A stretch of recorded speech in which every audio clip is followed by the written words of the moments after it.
The boardroom fell silent as Jonathan Reid slid the signed document across the mahogany table, the one that would dissolve his $8 billion empire. His hands trembled slightly. Across from him sat his father, his legal team, and the woman who'd received his letter 3 days ago. "I'm done," he whispered. "I choose her."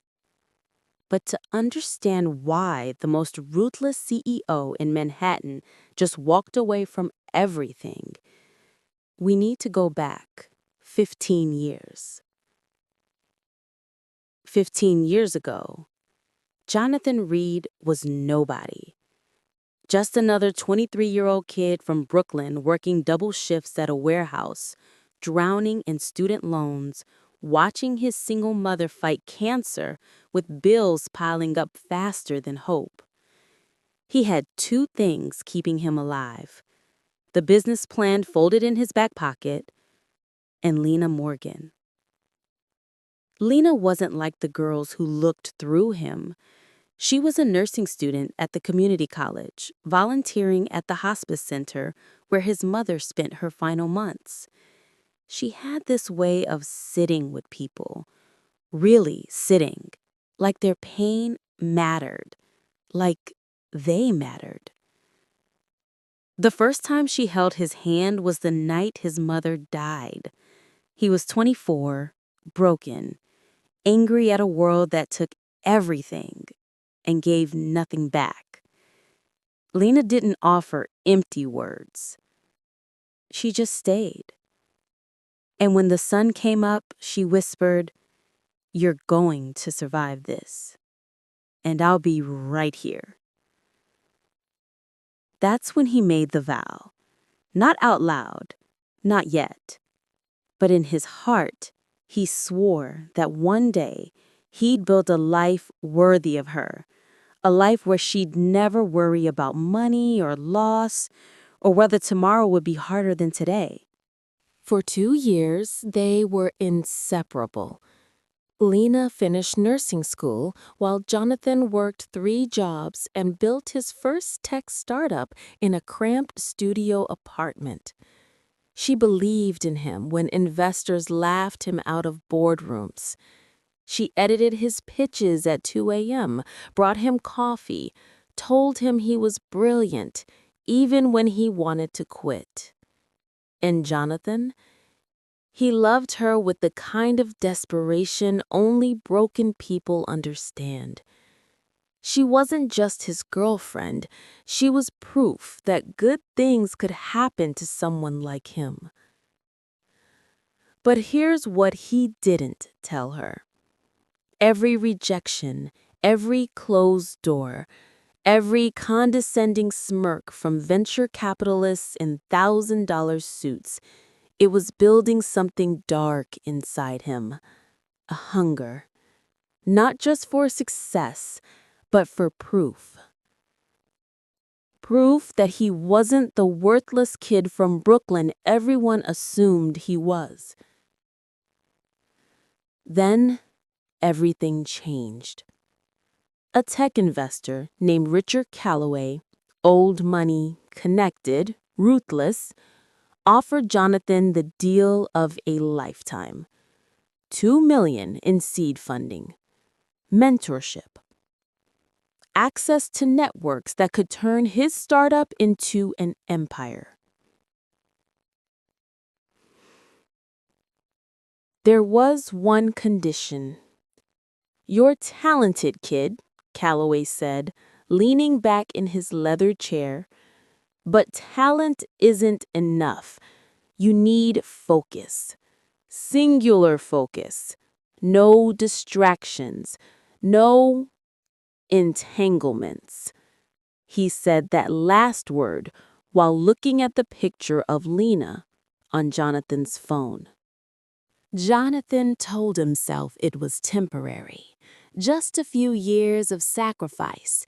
Build the company, secure their future, then give Lena the life she deserved. He'd make it up to her. She'd understand. But Lena didn't understand because he never explained. He just pulled away, missed dates, stopped answering calls, became obsessed, cold, absent. When she confronted him in that tiny apartment, her voice shaking, he said the words that would haunt him for 15 years. "I need to focus on my future right now. Our future. You'll thank me later."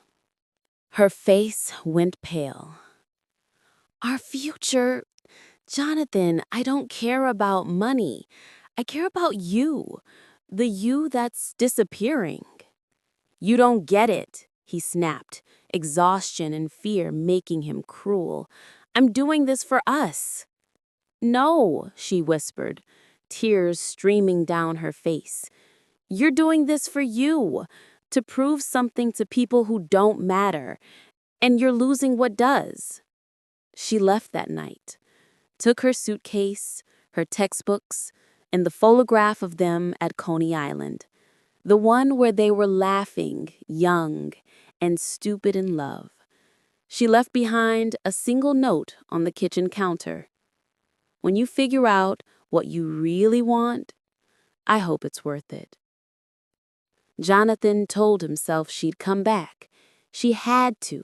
Once he succeeded, once he proved himself, she'd see he was right. She never came back. 5 years passed.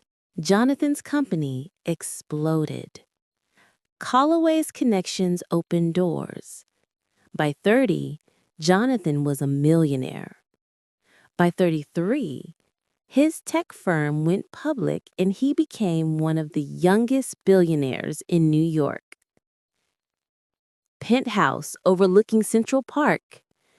Private jets. Magazine covers calling him the self-made king. But every achievement felt hollow.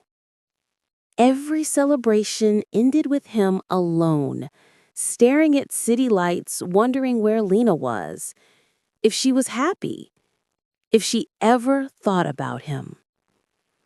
He tried to find her, hired investigators, but Lena Morgan had vanished, changed her number, left New York, disappeared into a life he wasn't part of anymore. His investigator finally said, "Mr. Reid, some people don't want to be found. Maybe you should respect that." So Jonathan did what desperate men do. He buried himself deeper in work, expanded the empire, acquired competitors, became exactly what Callaway wanted, a ruthless, focused, untouchable titan of industry.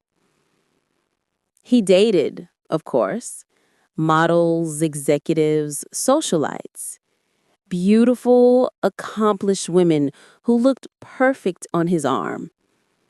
But none of them were her.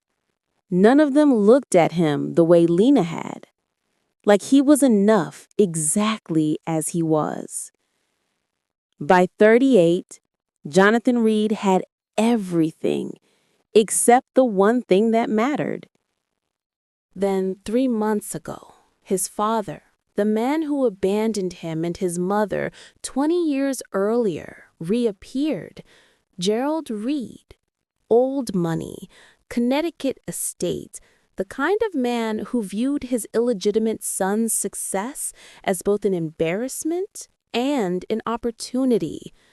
"Jonathan," he said over lunch at an exclusive club Jonathan's younger self could never have entered, "I want to make things right, bring you into the family business, merge our empires. You'd have access to networks that make Callaway look like a child."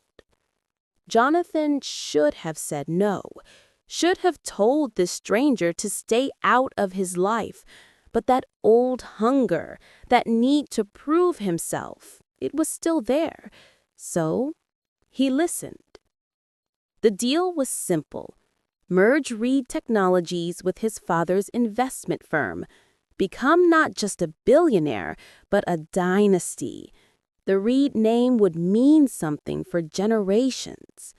There was one condition. Gerald wanted Jonathan to marry Stephanie Whitmore, daughter of a senator, connected, polished, perfect for the image they were building.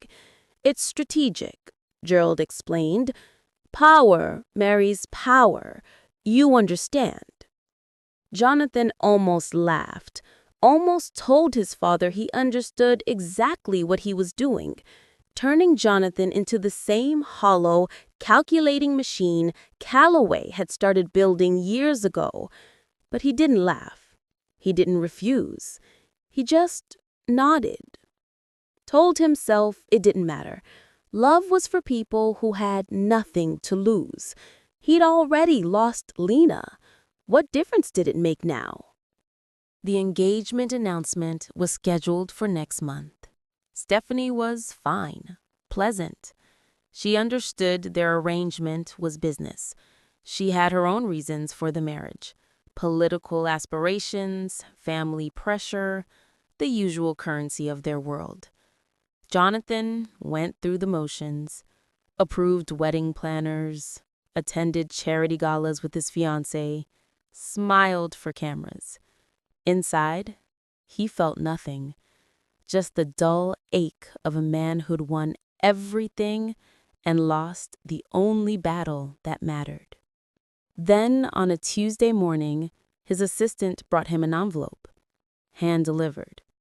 No return address, just his name written in handwriting he'd recognize anywhere, even after 15 years. His hands shook as he opened it. Jonathan, I heard about your engagement. Congratulations. I mean that. You built the empire you always wanted. I hope it's everything you needed it to be. I'm writing because I owe you honesty. 15 years ago, I left because I couldn't watch you lose yourself. I loved you too much to become another sacrifice on your altar of success. I still believe you're capable of extraordinary things, but not if you keep proving yourself to people who'll never think you're enough. Your father doesn't deserve you. Calloway didn't either. I hope Stephanie sees what I saw. A good man buried under ambition. If not, well, I hope the empire keeps you warm. I'm happy now, Jonathan. I found peace. I hope you find yours. Lena. He read it 7 times. Each word a knife. Each sentence a mirror reflecting 15 years of choices he couldn't take back. She was happy. She'd moved on, and he was engaged to a woman he didn't love, merging with the father who saw him as an asset, becoming the exact thing Lena had begged him not to become. That night, Jonathan stood in his penthouse, 12,000 square feet of marble and glass and emptiness, and finally let himself feel it. The grief, the rage, the crushing weight of realizing he'd spent 15 years building a prison. He thought about Stephanie. She deserved honesty. He thought about his father's deal, the dynasty, the legacy, everything he'd worked for. Then he thought about Lena's words. I hope the empire keeps you warm. It didn't. It never had. At 3 a.m., Jonathan did something he hadn't done in 15 years. He broke down. Actually broke, sobbing in the dark, alone, surrounded by proof of his success and drowning in the cost of it. When the sun came up, he knew what he had to do. He called his lawyer. Draft dissolution papers for the merger with Gerald Reid. All of it. I'm walking away. Jonathan, you'd be giving up billions. I know exactly what I'm giving up, and I know what I'm choosing. Then he called Stephanie, met her for coffee, told her the truth. I can't marry you.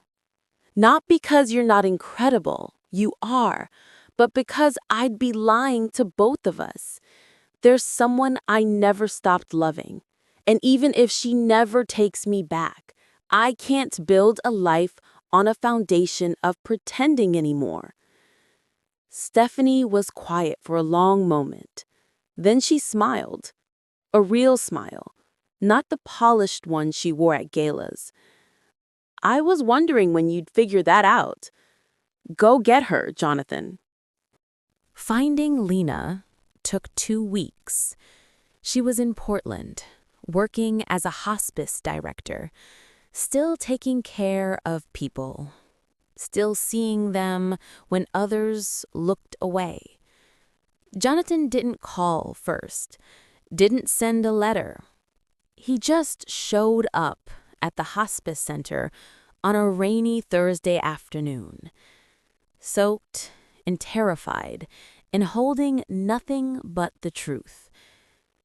She was walking out of a patient's room when she saw him, froze. Her eyes, those eyes that had seen him at his lowest and loved him anyway, went wide. Jonathan? I got your letter, he said, voice cracking. You're right. About everything. I built an empire trying to prove I was worthy of you, but I was already worthy, wasn't I? Back when we had nothing, back when it was just us. Tears slid down her face. Jonathan, I dissolved the merger, walked away from my father, called off the engagement. I don't know what I'm going to do next, but I know what I'm not doing. I'm not spending another 15 years without you, even if you're happy, even if you've moved on. I had to tell you you were right. And I'm sorry. I'm so sorry it took me this long to understand. Lena was silent for a long time. The rain hammered against the windows. Jonathan's heart hammered against his ribs. You gave up your empire? She finally whispered. It was never the empire I wanted. It was proof that I deserved you. But I had you, Lena. 15 years ago, I had you. And I was so terrified of not being enough that I destroyed the only thing that made me feel like I was. She closed her eyes. When she opened them again, they were full of something he didn't dare name. I'm not that 21-year-old nursing student anymore, she said softly. I built a life here, a good life, without the chaos, without the pressure. I'm happy, Jonathan. I meant that. I know. And if that life doesn't have room for me, I understand. But I had to try, because you were the only thing I ever built that mattered. And I broke it. So I'm here to ask, is there any way I can earn a second chance? Not as a billionaire, not as someone trying to prove anything, just as me. The kid from Brooklyn who loved you before he knew what love cost. Lena looked at him, really looked at him, and saw not the untouchable CEO, but the broken boy who'd held her hand in a hospice room 15 years ago. You really walked away from all of it? She asked. Every billion, every board seat, every piece of the life I thought I wanted. I kept the company, I built it, and it employs good people, but the dynasty, the merger, the image, gone. Because none of it was mine. It was theirs. Calloway's. My father's. I'm done living for people who see me as a project. She took a shaky breath. What's the vow, Jonathan? The one you made 15 years ago? Tell me. He stepped closer, rain dripping from his hair, heart in his throat. I vowed that one day I'd build a life worthy of you. I just didn't understand until now that the life worthy of you was the one we already had, when we were nobody, when all we had was each other. That was enough. You made it enough. Lena's tears fell freely now. You absolute idiot, she whispered, but she was smiling. You took 15 years and $8 billion to figure out what I tried to tell you in the studio apartment? I'm a slow learner, he said, voice breaking. But I got there. Please, Lena, let me prove I got there. She studied his face for a long moment. Then slowly, she reached out and took his hand the same way she had 15 years ago, when his world was ending. I'm not promising anything, she said, quietly. You hurt me, Jonathan, badly, and I built a life without you. But, she squeezed his hand, I never stopped wondering, what if? What if you'd stayed? What if you'd chosen differently? So, here's what we're going to do. You're going to stay in Portland, get an apartment, not a penthouse, a regular apartment. You're going to figure out who Jonathan Reid is without the empire. And maybe we'll get coffee, talk, see if the people we are now can find what we lost. It wasn't a yes, but it wasn't a no. And for the first time in 15 years, Jonathan Reid felt something he'd forgotten existed. Hope. I can do that, he whispered. I can do anything if it means a chance with you.